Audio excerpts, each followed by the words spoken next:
Today I came across a Reddit thread that I found really interesting and I wanted to share it with you. I think it outlines how people may get stuck in a depressive cycle of stuttering forever. The thread is from the Stutter subreddit. I became a hermit because of it. I just accepted it. I have no strength, I'm weak, but that's fine with me. I refuse to play this rat race with the settings I was given. It's like playing competitive video games on 5 FPS. Not enjoyable. In my eyes, I'm a hero, because this curse ends with me. It's like a sacrifice for a greater good. There is no way I can pass this to the next generation. Just how cruel one must be. This ends with me, and I'm proud. And then the top comment reads, yeah, most people are playing on normal difficulty. Born wealthy people are on easy, and depends on the situation of your life. Us stutterers are playing on either hard or insane difficulty. But I also respect the people who have major disabilities in life and in poverty. That's playing the game of life in impossible difficulty. I truly hate the saying we're all equal or made equal or something, when it's obvious we aren't. I think I'm right in saying that you may even feel or felt that way one time in your life. The constant pressure of dealing with your stutter day to day got to you. Well, speaking for myself, it did. I finally broke under the anxiety and the embarrassment from public reading, presenting. It just got too much. One day I put myself on a routine that I show in this video and also started exercising, and I couldn't be happier. If you want my help in achieving both of these things, the stutter that doesn't bully you anymore and the aesthetic body, click the link down below right now.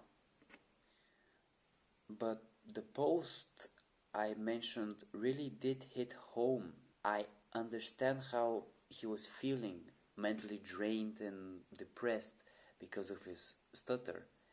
Because, as I said, I was feeling the same way. But I understand how a person may get stuck in this endless cycle, because the internet is an echo chamber of bad misery, and when you write a post like this, all the comments are going to be just the same. They are going to keep reinforcing you that this is the truth, that there's no way out of your situation. I think that's really cruel for somebody to do that.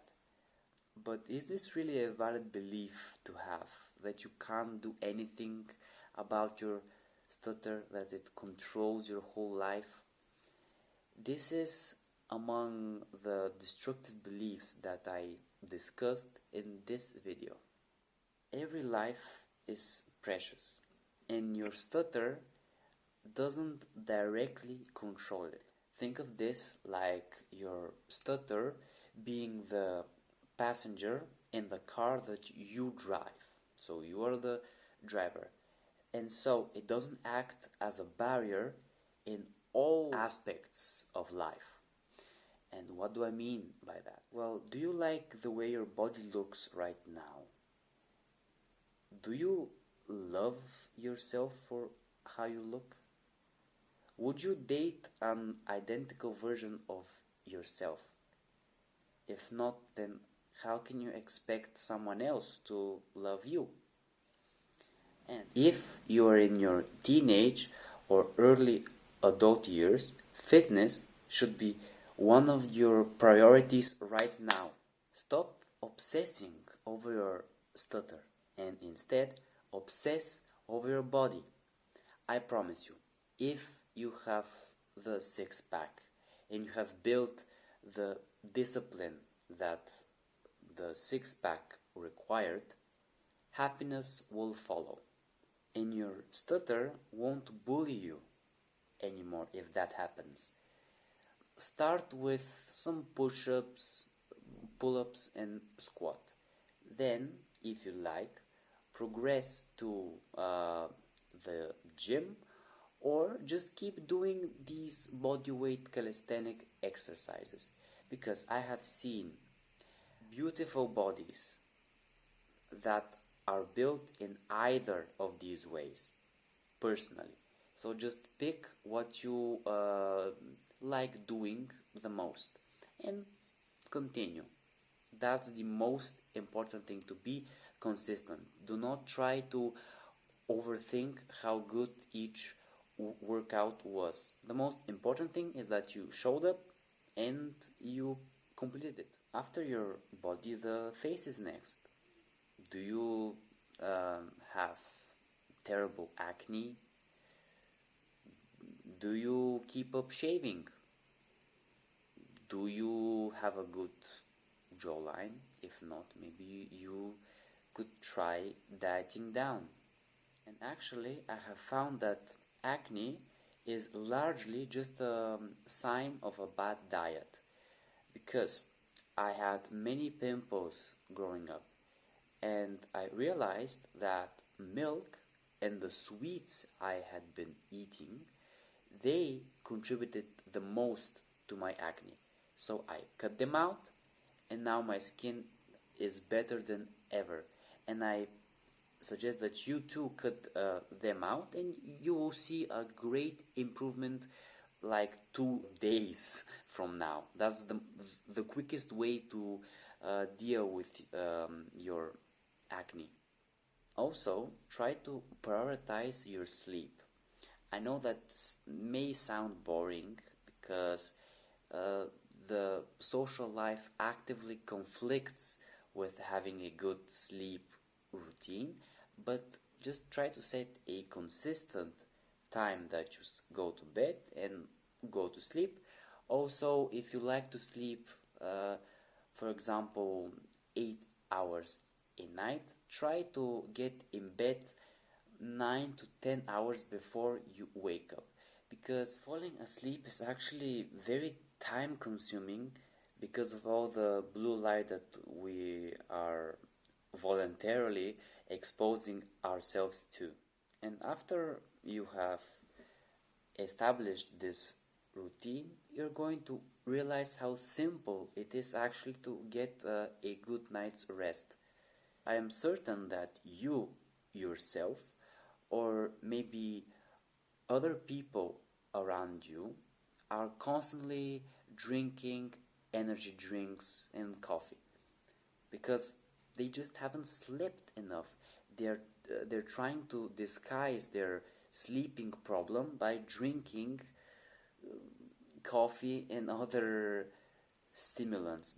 Do you know how much money a consistent sleeping routine would save you or your friends? It's very simple. Because how can you expect not to be anxious and to, better your stutter if you don't give the time that your body needs to refresh itself? It doesn't make sense. So that covers the basics of what you can do today to feel better tomorrow. The belief that life is insanely difficult with the stutter is only a surface belief. If you spent 6 months actively trying to improve the things that you can control, your body, your face, your sleep, your diet, you will break past this surface layer and actually see how beautiful life is. It's that simple. You just have to not use stuttering as an excuse to not do anything, to be lazy. You can't moan about your life being insanely hard when you haven't actually put in the work to improve it. Use that dissatisfaction that you have accumulated from years of stuttering, embarrassment, feeling ashamed, to propel you forwards. You know how in games there's always an option to switch your difficulty mid playthrough? I think life also has that option somewhere hidden. You just have to put in the work first to find it. There's no menu to just navigate and click. Have a nice day.